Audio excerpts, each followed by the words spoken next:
Bienvenidos. Hoy vamos a analizar a fondo la mente de una de las figuras más, de verdad, más perturbadoras del crimen en Estados Unidos, Dennis Rader, el hombre que él mismo se bautizó como BTK. Y las fuentes que tenemos son, bueno, fascinantes. Por un lado, los escritos de un criminólogo que se estuvo carteando con él años en prisión. Y por otro, el análisis de una psicóloga forense que lo ayudó a escribir una especie de autobiografía. La historia ya es bastante conocida, ¿no? Un pilar de su comunidad en Wichita, Kansas, presidente del consejo de su iglesia, esposo, padre, que en secreto asesinó a 10 personas durante casi 2 décadas. Nuestra misión hoy es usar estas fuentes para ir más allá de los hechos y tratar de entender la psicología que permitió que este monstruo se ocultara a plena vista. Y es que el verdadero enigma no es solo lo que hizo, sino cómo lo procesaba él en su propia mente. Estas fuentes nos abren una ventana a su autopercepción, a la narrativa que él construyó para sí mismo. No vamos a hablar solo de un asesino, sino del arquitecto de su propia leyenda macabra. Exacto, la leyenda de BTK. Y empecemos justo por ahí, porque no es un apodo que le puso la prensa ni nada. Él mismo lo diseñó, ¿cierto? Se lo sirvió en bandeja a la policía. Totalmente, fue una declaración de intenciones desde el minuto 1. En su primera comunicación, una carta que dejó en una biblioteca pública en octubre del 74, no solo se atribuía un crimen, sino que dejaba instrucciones. Al final, en una postdata, escribió algo como: la palabra clave para mí será: átalos, tortúralos, mátalos. BTK. Él no quería ser un criminal anónimo, quería, ser una marca. Una marca es una forma muy moderna de verlo. Estaba haciendo su propio branding. Y las fuentes dejan clarísimo que no se detuvo ahí. Su obsesión por el reconocimiento era casi insaciable. Así es. En una carta posterior, su frustración es palpable. Preguntó directamente, casi como un artista quejándose con su agente, algo como: ¿a cuántas tengo que matar para conseguir un nombre en el periódico o algún reconocimiento nacional? Ansiaba la fama de otros asesinos en serie de la época. Para él, matar no era suficiente. El verdadero premio era el reconocimiento público. Era, puro narcisismo en acción. Pero a ver, un momento. Él estuvo activo décadas sin ser descubierto, lo que sugiere un control y una meticulosidad increíbles. Y sin embargo, al final cayó por algo que parece un error de principiante. ¿Cómo es posible que alguien tan cuidadoso en sus crímenes fuera tan increíblemente descuidado? Esa es la gran paradoja del narcisismo extremo, ¿no? Crees que eres más inteligente que todos los demás y esa arrogancia se convierte en tu talón de Aquiles. Después de un largo silencio de más de una década, reapareció en 2004, hambriento de atención.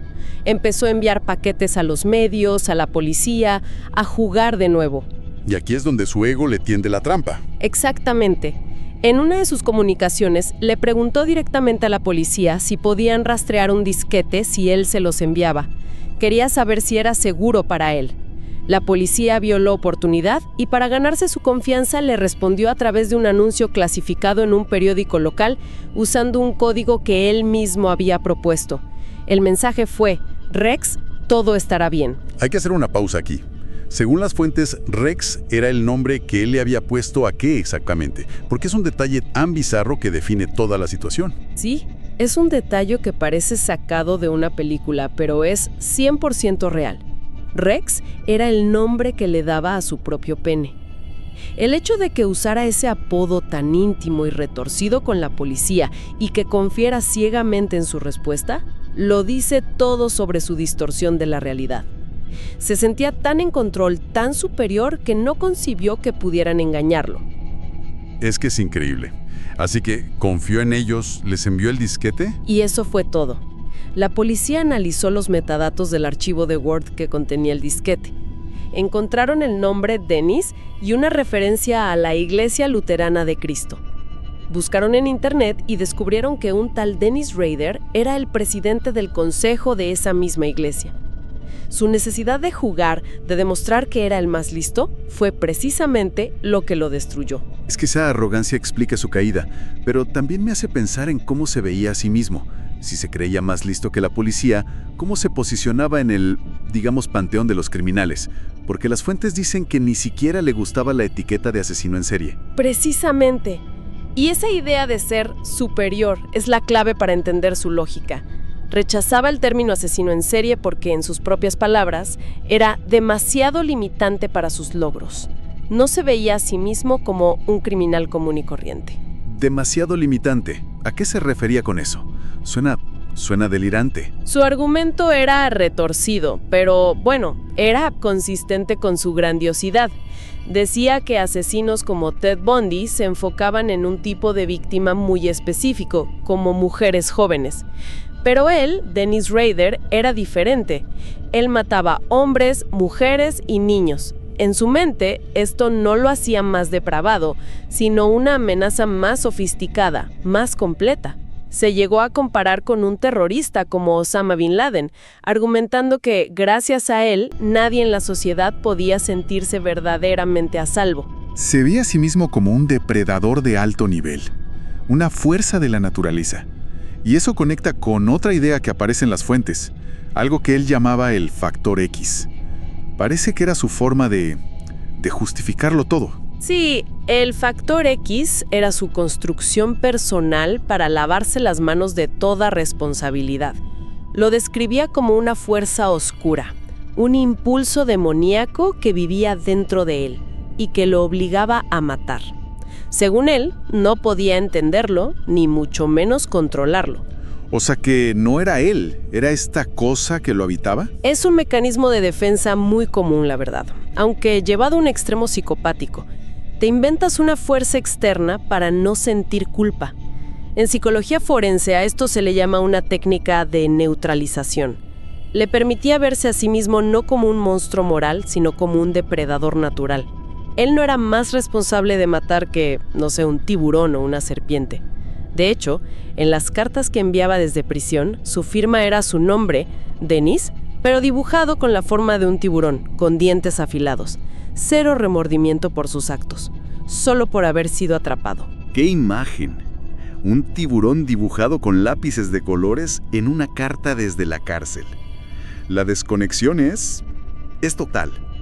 Pero, ¿de dónde sale todo esto? ¿Cómo se construye una psique así? La psicóloga Catherine Ramsland, que trabajó mucho con él, parece apuntar a un origen muy claro. Su vida de fantasía. Ese es el motor de todo. Y el punto de ignición, según él mismo contó, fue a los 14 años. Encontró unas revistas de su padre del tipo True Detective, escondidas debajo del asiento del coche. He oído hablar de esas revistas.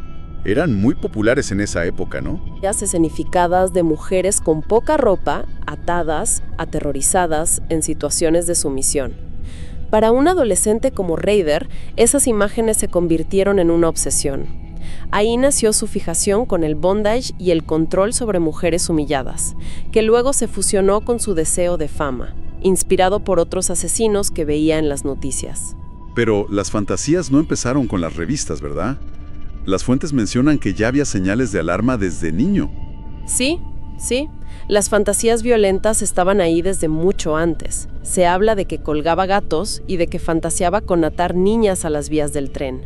Las revistas simplemente le dieron un guión visual, una estructura a esos impulsos que ya existían.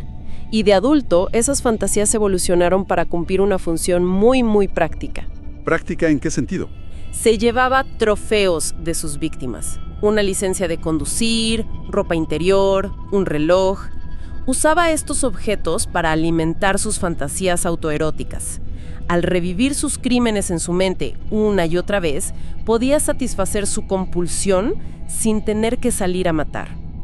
Esto es absolutamente clave para entender por qué podía pasar años, a veces casi una década, entre un asesinato y otro.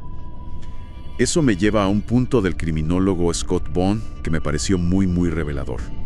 Él redefine por completo la idea del periodo de enfriamiento de un asesino en serie. Siempre pensé que era una fase de inactividad, de calma. Y es la concepción tradicional, sí. Pero Bond, a través de su correspondencia con Rader, argumenta que para BTK era exactamente lo contrario. No era un periodo de enfriamiento, sino de acecho. Era una fase de altísima actividad mental y de planificación. O sea, no estaba apagado, estaba cazando. Exactamente. Encontraba un proyecto, como él lo llamaba, una víctima potencial. Y entonces comenzaba un ritual intensivo. La seguía, aprendía sus horarios, cuándo se iba a trabajar, cuándo volvía, si vivía sola. Se metía en su casa cuando no estaba para familiarizarse con el espacio. Era una fase de fantasía y planificación que podía durar meses. La fuente lo describe como algo parecido a un ritual de cortejo o un juego previo. Suena espeluznante. Lo es, porque subvierte por completo nuestra idea del ciclo del asesino. La tensión no disminuía en esos periodos, al contrario, se acumulaba. A medida que conocía a su presa desde la distancia, su excitación y su compulsión por matar crecían hasta que se volvían irrefrenables. Y aquí volvemos a su narcisismo, porque él le dio una vuelta de tuerca a esto para verse a sí mismo como un héroe. ¿Cómo que un héroe? ¿Cómo puede justificarse algo así? En una de sus cartas, Rader llegó a afirmar que, gracias a estos rituales de fantasía y a los trofeos, en realidad salvó vidas. Su lógica era que, al poder satisfacerse con sus fantasías durante largos periodos, evitaba matar con más frecuencia. Llegó a sugerir que la sociedad debería estarle agradecida. Es una forma de pensamiento tan egocéntrico y psicopático que de verdad desafía la comprensión. Es alucinante. Deberían darme las gracias por no haber matado a más gente. No hay palabras. Y estas cartas que le enviaba al criminólogo Bond nos dan más detalles sobre su vida en prisión. Detalles que parecen pequeños, pero que dicen muchísimo. Muchísimo. Son una ventana directa a su personalidad. Por ejemplo, Rader personalizaba la papelería que le daban en la cárcel. Usaba lápices de colores para crear un membrete propio. Dibujaba una especie de cueva con sus iniciales, DLR, y dentro de la cueva dibujaba pequeñas viñetas de la naturaleza. ¿Qué tipo de viñetas? Pues cambiaban con las estaciones. Un muñeco de nieve en invierno, flores bajo un sol brillante en verano. Pero hay un detalle crucial en todos esos dibujos. Nunca, jamás había personas, solo paisajes vacíos. Es como si en su mundo interior la humanidad no existiera, solo él y su entorno. ¿Qué imagen? Un asesino en serie dibujando muñecos de nieve. Es esa desconexión de la que hablábamos. Y hay otro detalle lingüístico en sus cartas que es aún más revelador. ¿Sí? La forma en que usa los pronombres.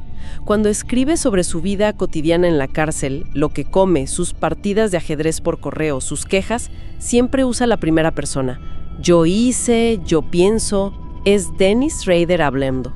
Pero cuando habla de los asesinatos, cambia a la tercera persona. Nunca dice yo maté a la familia Otero. Dice BTK mató a la familia Otero. Es un mecanismo de disociación muy potente. Le permite separar al hombre normal, que es hoy, Dennis Rader, del monstruo que fue en el pasado, BTK. Es una forma de compartimentar su vida, de construir un muro psicológico entre su identidad actual y los actos que lo pusieron ahí. Como si dijera, ese no era yo, era él. De acuerdo, hemos desglosado muchas piezas de este rompecabezas. Si unimos todo, ¿qué imagen final nos queda de Dennis Rader según estas fuentes? Pues nos queda la imagen de un hombre cuya identidad se construyó sobre un narcisismo patológico. Creó la marca BTK no solo para infundir terror, sino por un deseo desesperado de fama.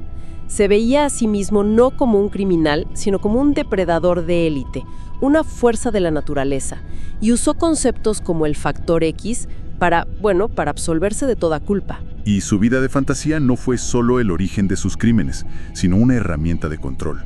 Le permitió gestionar sus impulsos y mantener esa fachada de normalidad durante 30 años. Exactamente.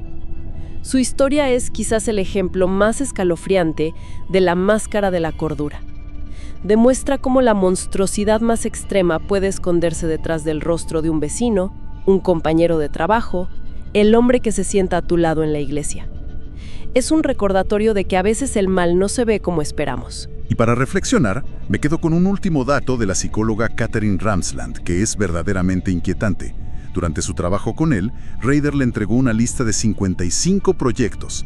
Es decir, 55 personas a las que había acechado, estudiado y planeado atacar con todo detalle, pero a las que, por una u otra razón, nunca llegó a matar. Esto nos deja con una pregunta perturbadora. ¿Cuántas personas más, viviendo vidas que nos parecen ordinarias, observan el mundo no con curiosidad, sino con la mente fría y calculadora de un depredador que simplemente está esperando su momento?